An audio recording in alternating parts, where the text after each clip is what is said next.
Hello, welcome back in our Akira TV studio. It's my pleasure to welcome here Thomas Hanitzsch. Hello. Hello, great to be here. Thomas Hanitzsch is from LMU in Munich, in Germany, and he's mostly focused on journalism studies, and he's founder of the project which is called Worlds of Journalism Studies. So, what can you tell us about the project? It's like 10 years since it started with 7 countries, and now you have data from 66 countries. So, how was those 10 years? Yeah, you almost told the whole story. I mean, we started out 10 years ago with 7 countries when I was just a few years after my PhD, and I felt a bit uncomfortable with comparative research, the way it was executed in our field. And so I thought of having a small project to do it right. As we presented the study without having first findings to the scientific audience, people were happy with it, and they came up to me and they asked, can I join? And so it grew. Over time, it grew into a living organism. So it's not that I now have to exercise power in order to keep all the bits together, but it's growing on its own. It's like a natural organism. And now it's a big study of 66 countries with tremendous cultural diversity.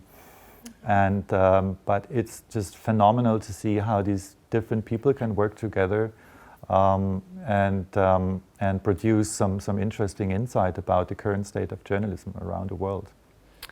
Could you sum up somehow the results of the research? Was there something which was pretty surprising for you?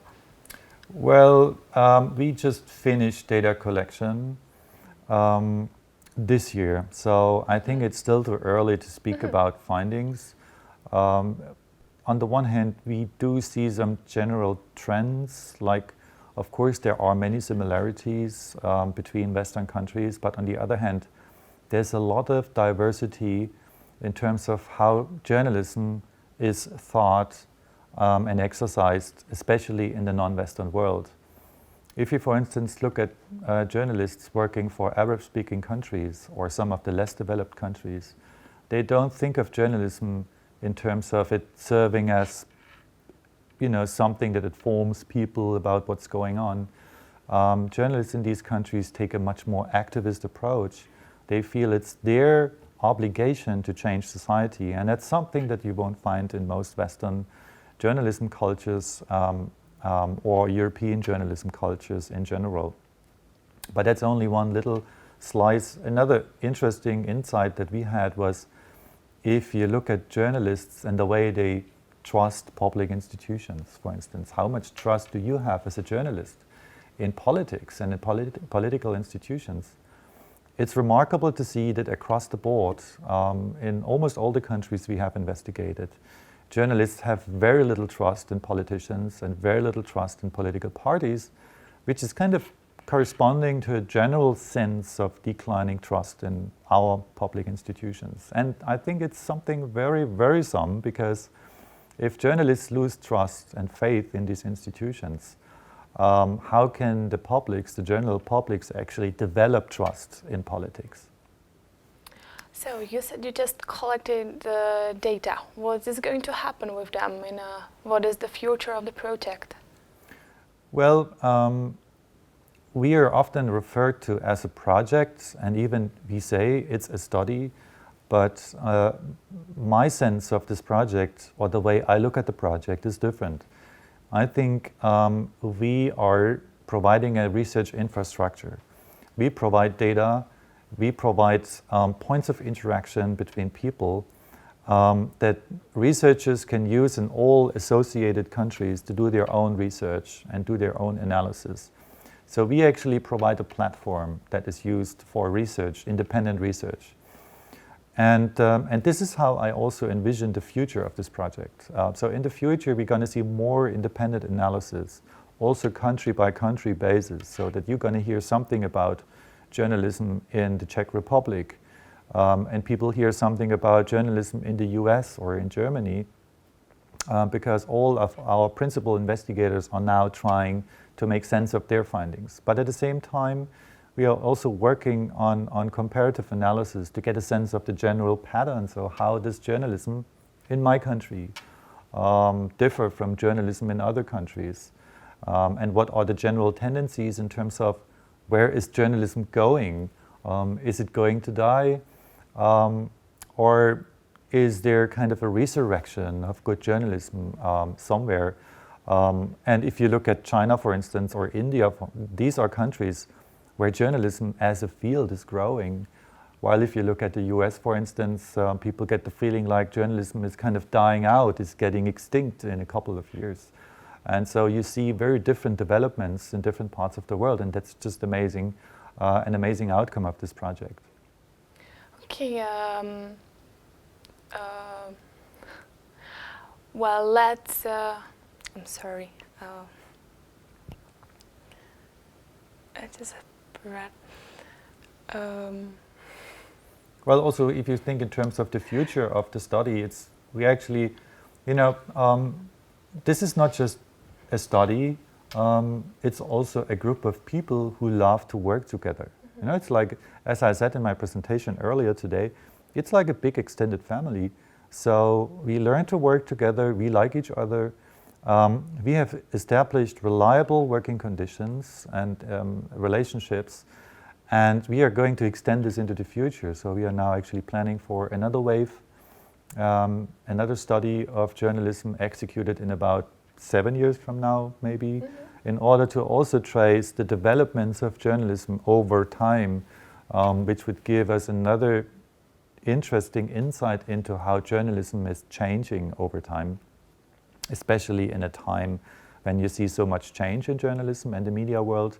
I think it's particularly important to account for those changes in our research. And this is something where I feel, as a researcher, I can contribute something to society. When we often have this feeling like what we do is actually, does it matter to people out there? Is it something that people care if they're not researchers? And here, it's exactly here, I think, is something we as researchers can contribute. Mm-hmm. According to the conference, did you get any interesting feedback? Because you did it look like people care about it, people from the social media or media discourse? Well, I mean, we get a lot of feedback from the academic community.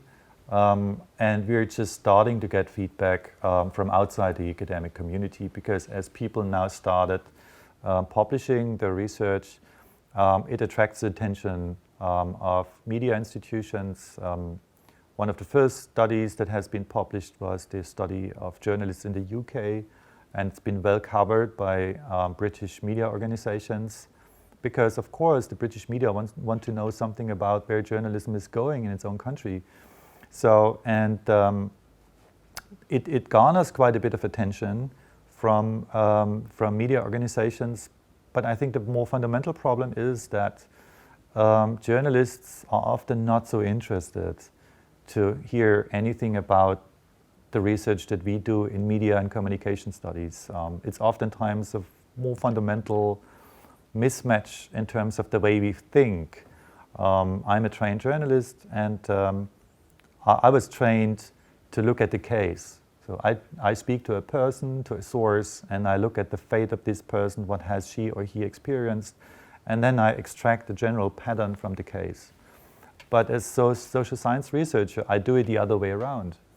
I look at the general pattern, and I'm not so interested in the case, which is why we often, researchers and journalists, have different languages and different interests, and they are often hard to reconcile. But I think we've been quite successful in getting some of our findings covered by the media in the first study.